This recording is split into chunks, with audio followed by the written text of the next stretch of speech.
I hold in my hand a memo from Matthew Vaith, Acting Director of Office and of Management and Budget, that signals Donald Trump's intent on violating the Constitution just about every single day of his presidency. Let me briefly explain why this story that you know the title of and you've seen the thumbnail, so you know what it's about. I have to give all the background. But the reason this is so egregious is how a law is made is Congress gets together. Like, do we need to sing the I'm just a bill, yeah, I'm only a bill, and I'm sitting here on Capitol Hill? Do we need to go through the old 70s, 80s cartoon for kids and make sure that's really drilled into Donald Trump's head? That you don't have the authority to write legislation yourself, to pass legislation yourself, to sign legislation. You're not a one-man, three-branch government, Donald Trump. And when appropriations have been poured over by the Ways and Means Committee and studied in committee and then passed through the legislative process and then sent on to the Senate to vote for, and then sent to the desk of the President of the United States, whoever that may be at the time, and then signed, that is a law. And the President does not, under our Constitution, have the authority to redirect that money. If money is appropriated for the Department of Defense, we'll say, and Donald Trump says, you know what? Yeah, I know there was a law signed that made that money for the Department of Defense, but I would rather it go to the Department of Transportation. Unconstitutional. That's not how it works. And that's exactly what Donald Trump is attempting to do here. It may seem mundane or because it's about money and it's kind of boring, it doesn't have the sex appeal of some of these stories that we cover. This might be the most important thing that's happened since Donald Trump, aside from maybe the mass deportation. This is huge because he has the impact, the ability to siphon off money to other things and stop money altogether for critical programs for people in need. I talk about independent media a lot. I'm going to read the first paragraph of this memo. It is outrageous. But I want to highlight independent media. When I say independent media is important, support independent media, you can become a channel member.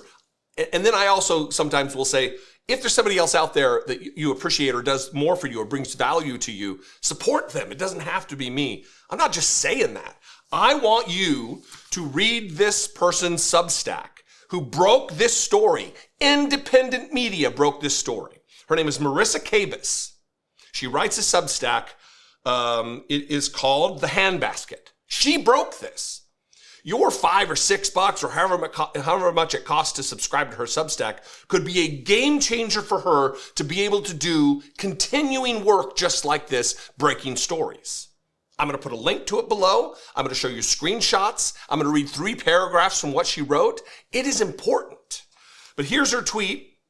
Her post on Blue Sky. New OMB temporarily pauses all agency grants and loan programs. Per copy of memo, which I'm going to read. But I want to read 3 paragraphs from her Substack. Again, it's called The Handbasket. Go check it out, subscribe, and if you're in a financial position to help, support her work. Early Monday evening, I received a copy of a memo that will impact thousands of institutions supported by funding from the federal government. A copy of the memo from Office of Management and Budget, OMB, was provided to the Handbasket at approximately 5 p.m. Eastern by a source whose anonymity is being protected for fear of professional retribution. The memo was sent to the heads of executive departments and agencies with the subject, temporary pause of agency grant, loans, and other financial assistance programs. I shared the news on Blue Sky at 6:04 p.m., and my reporting was confirmed by the Washington Post a few hours later. It is a truly unhinged document that sounds like it was written by the world's most petty 4chan poster. But then again, that's who's currently running our federal government. Here's the first paragraph of it to get a feel for it. Now, I'm going to read that paragraph from the memo. And I want you to remember what all of the promises were of Project 2025. Of all of the banging of pots and pans and alarm sounding that people like me did in the lead up to the 2024 election. Brittany Page and I wrote a scripted video where we covered some of the dangers of Project 2025. There wasn't enough time to be dedicated with all of the work to be done to really drill down on just how insane their plans are. And now, after having disavowed Project 2025, they're putting it into motion, even before Russell Vogt gets confirmed. This is the first paragraph of this unconstitutional order from Donald Trump's Office of Management and Budget. The American people elected Donald J. Trump to be president of the United States and gave him a mandate to increase the impact of every federal taxpayer dollar. In fiscal year 2024, of the nearly $10 trillion that the federal government spent, more than $3 trillion was federal financial assistance, such as grants and loans. Career and political appointees in the executive branch have a duty to align federal spending and action with the will of the American people as expressed through presidential priorities. Financial assistance should be dedicated to advancing administration priorities, focusing taxpayer dollars to advance a stronger and safer America, eliminating the financial burden of inflation for citizens, unleashing American energy and manufacturing, ending wokeness. They can't even define what they believe wokeness is. For them, wokeness is anything that benefits black people, that benefits gay people, that benefits traditionally marginalized by the Republican Party populations. Wokeness, ending wokeness, and the weaponization of government, promoting efficiency in government, and making America healthy again. The use of federal resources to advance Marxist equity, transgenderism, like it's a religion, transgenderism, and Green New Deal social engineering policies is a waste of taxpayer dollars that does not improve the day-to-day lives of those we serve. Who are those you serve, Trump administration?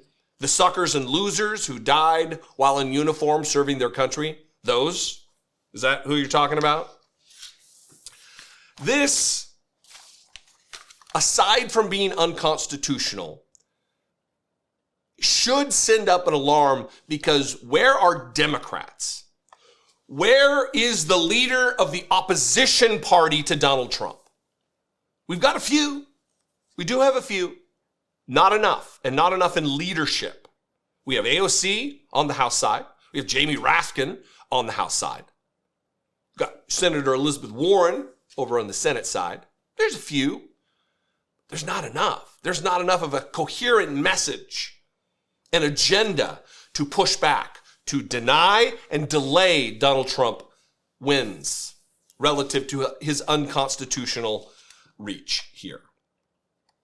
I'm going to show you one other person who put this script together for you to call.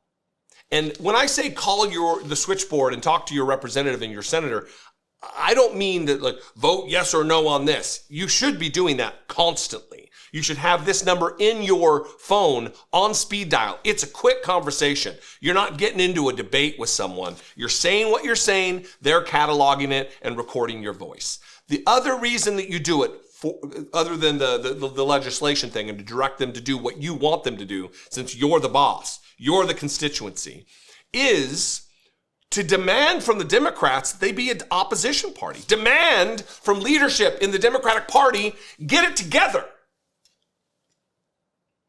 Fight. Stand in the gap. Do your job as an elected representative. Anyway, this is from Celeste Pewter, on Blue Sky. Call the Capitol switchboard, and this is the script. This is all you have to do. You say this: hi, my name is, I'm calling from zip code, whatever your zip code is. I'm calling on my member, whoever you're calling, to speak out against President Trump's actions on Monday and freezing all federal aid. This is blatantly illegal. The executive branch can't unilaterally decide to ignore laws that were passed by Congress, especially when it comes to financial aid. Members of Congress must take action and clarify how they will stop the freeze and ensure that the millions who are directly impacted by financial aid will not be harmed. And then if you have an additional thing to say it. This is where we are. I had a clip here of Chuck Schumer talking about it, but he didn't say what he's going to do. He just identifies the problem. And look, Chuck Schumer has enormous institutional knowledge. He's been there for a long time. Being the minority leader is a big deal. But if you're going to be the minority leader and you're going to lead the party, you need to lead. You need to signal to the rest of us what is being done. You need to signal to some of us in independent media what you're going to do to combat the dangerous, illegal activity of Donald Trump, unconstitutional activity of Donald Trump. He is stealing your power as a co-equal branch of government, Chuck Schumer. It's not enough to get up and give a statement. At this point, these are the members of Donald Trump's cabinet or cabinet level officials who have been confirmed. Russell Vought is not one of them. He has not yet been confirmed to the Office of Management and Budget. This is the kind of position he will have to be able to continue these types of items that are unconstitutional. The chief architect of Project 2025 is going to be in a chief position within the Trump White House. And they need to delay and deny Donald Trump wins. Stop scrambling to find things, common ground that we can agree on and work on together. What are you doing? Be Democrats. Stand for the American people. Don't try to find common. You're not a Republican light. You're not a John Fetterman or a Joe Manchin or a thankfully gone Kyrsten Sinema. What do you think out there? Am I being too harsh? Let me know in the comments. You can also call the voicemail line, 714-576-4054. Of course, you can email me as always, daily@dollemore.com. I'd love to hear from you. Thanks for tuning in. I hope that my frustration isn't bringing you down, but we need to face reality on reality's terms. We need to deal with things with an eye for what's real, for what is happening. And rose-colored glasses are going to get us nowhere. We need fighters in this fight. I pledge to be a fighter for you, and I hope you will too. I'll see you next time. Be genuine. Take care of one another.